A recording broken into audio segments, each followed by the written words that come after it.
काल रात्री पाऊस झाल्यामुळे ना आपल्याला रोपाला ना औषध मारायचं होतं. औषध मारले असल्यामुळं आपल्याला पाणी भरून ठेवायचं होतं, त्यामुळं मोटर चालू करायची होती. तर आपण आकडा टाकला, त्यातच आपल्या इकडं शॉर्ट झालं रात्री पाऊस झाल्यामुळं. मग आता काय तिकडं जायचं. हे बा मग कशी तरवड झाली मस्त. इथं आलो, इथं चेक करून घेऊ म्हणलं काही फॉल्ट आहे काय. इथं थोडंसं वायर डॅमेज होईल होते, त्यांचं पण कार्बन काढून घेऊ आता आपण.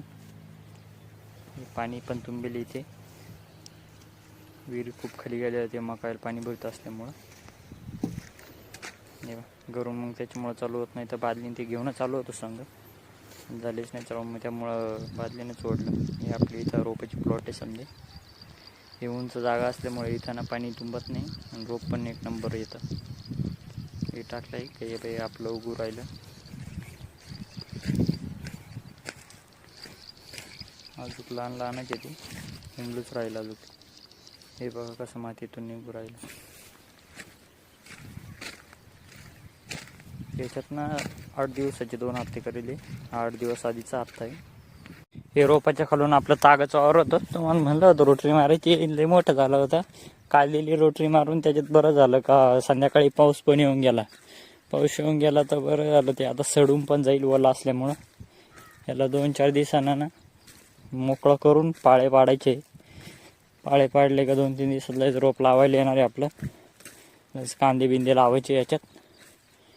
लेवल केलं होतं यावर्षी आपण वावर, एकदम लेवल आहे वावर. याला ना आपण सगट वापी ठेवणार आहे.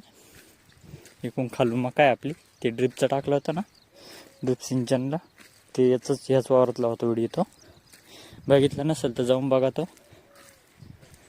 आता भरपूर मोठी झाली, मग पाऊस आला तर भरणं आता विषय संपलाय भरण्याचा. पण दाखवलं तागाला रोटरी मारली त्यावर ते बाई रोप लावायचं आहे. हे लावणीला आलं आहे आता. कांडी कशी बघली, कांडी एकदम मस्त बनली आहे आता. औषध विषय हिरवापणा आला आहे त्याला. आता 2-4 दिवसात पाळे पाडून लगेच इथं हेच रोप लावायचं आहे. हे बघा रोप.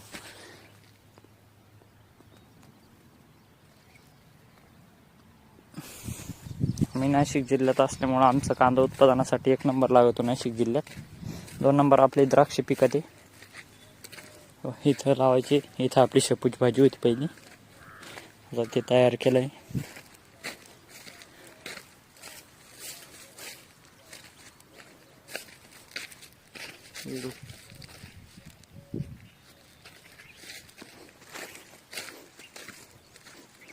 मग काय हे रोपाची 3 वाफे आपली इकडे होते पहिले, तुम्ही शॉर्ट व्हिडिओत बघितलंच असेल.